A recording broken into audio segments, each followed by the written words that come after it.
Bharat Ratna doctor Babasaheb Ambedkar यांची 134वी जयंती मोठ्या उत्साहात साजरी होत असताना त्यानिमित्ताने 13 एप्रिल 2025 रोजी सम्यक मित्र मंडळ संस्थापक तसेच अध्यक्ष तसेच आयोजक सचिन देशमुख, कार्याध्यक्ष भ्रष्टाचार निर्मूलन समिती, पर्यावरण समिती नाशिक यांच्या वतीने 134 वृक्ष वाटप करण्यात आले। नाशिक रोड जयंती उत्सव समिती, छत्रपती शिवाजी महाराज चौक, बिडकोचे नाशिक रोड येथे समितीचे अध्यक्ष माननीय मुकेश वीर व संस्थापक समितीचे प्रमुख समाजरत्न संघर्ष होता सुनील भाऊ कांबळे व समितीचे सर्व पदाधिकारी यांच्यासह वृक्षाचं वाटप करण्यात आलं।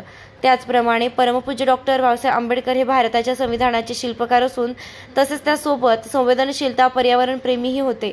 त्यांनी निसर्ग, जलसंपत्ती आणि वृक्ष संवर्धनाचं कार्य सातत्याने हाती धरले असताना त्यांनी वृक्षारोपणाचं प्राधान्य दिलं व पर्यावरण संतुलन बद्दल मिलिंद कॉलेजचं स्थापना केली।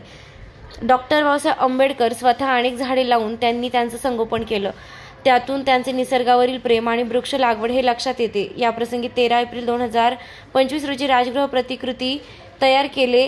राजगृहस्थळी म्हणजे छत्रपती शिवाजी महाराज चौक नाशिक या ठिकाणी 13 एप्रिल 2025 रोजी राजेंद्र प्रतिकृती असलेल्या स्थळी वाटप करण्यात आले। वृक्षप्रेमी सचिन देशमुख यांनी 134 झाडे या प्रसिद्ध देऊन आंबेडकर जयंती साजरी केली आहे। याप्रसंगी भिकाभाऊ गांगुर्डे, ग्रामपंचायत देशमुख उपस्थित आहेत।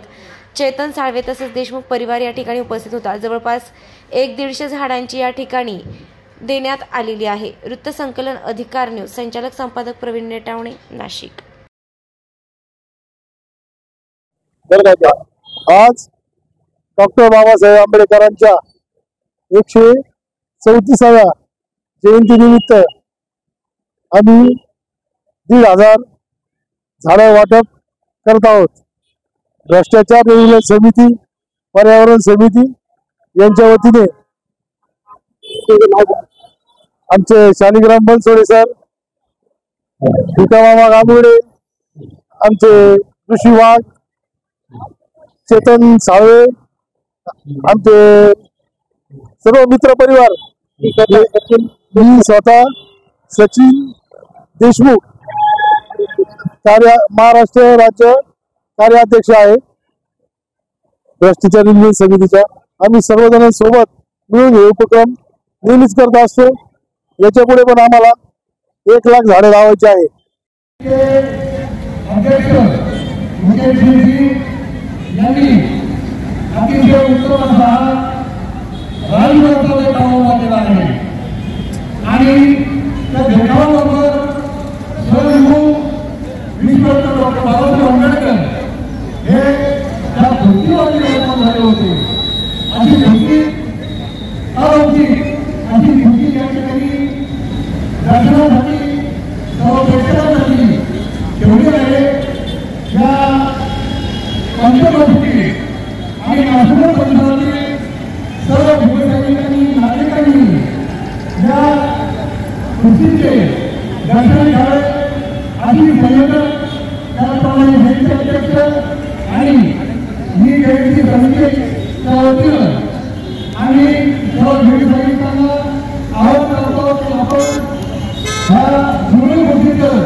काय बोलू? आशीर्वाद द्या तुम्ही। आशीर्वाद द्या, आशीर्वाद द्या। सोनिका आहे ना? देखिए मराठीत मुलींनी सर्वात महत्वाचं म्हणजे ती ब्रह्मचारी जीवनामध्ये जीवन जगत आहे आणि ब्रह्मचारी जीवनामध्ये जीवन जगत असताना डॉक्टर म्हणजे हा एक देव स्वरूपी माणूस मानला जातो आणि पेशंटशी कसं बोलावं हे आमच्या पोरीला खूप सुंदर माहिती आहे आणि तिच्या हाताचा हातगुण अतिशय उत्कृष्ट असलेला सात्विक विचार, सात्विक आचार। पेशंट हा आम्ही देवदूत म्हणजे पेशंट याला आम्ही देवाचं स्वरूप मानतो आणि आमची पोरगी तशी त्याला देवस्वरूपच मानते आणि तिला तिच्या इच्छा, कारण माणसाचं जीवन कसं इच्छा पद्धतीने असले त्याला एक निश्चय असला पाहिजे, तसं तिची एक इच्छा आहे तर दृढ निश्चय तिने करून, कारण तिने खूप आजपर्यंत हाल अपेक्षा केली आणि प्रत्येक मानवाला या मुलीच्या तर्फे मी एकच सांगू इच्छितो की कोणत्या तरी मानवाला एक आपला मूळ ध्येय असलं पाहिजे. तिचं ध्येय खूप सुंदर आहे.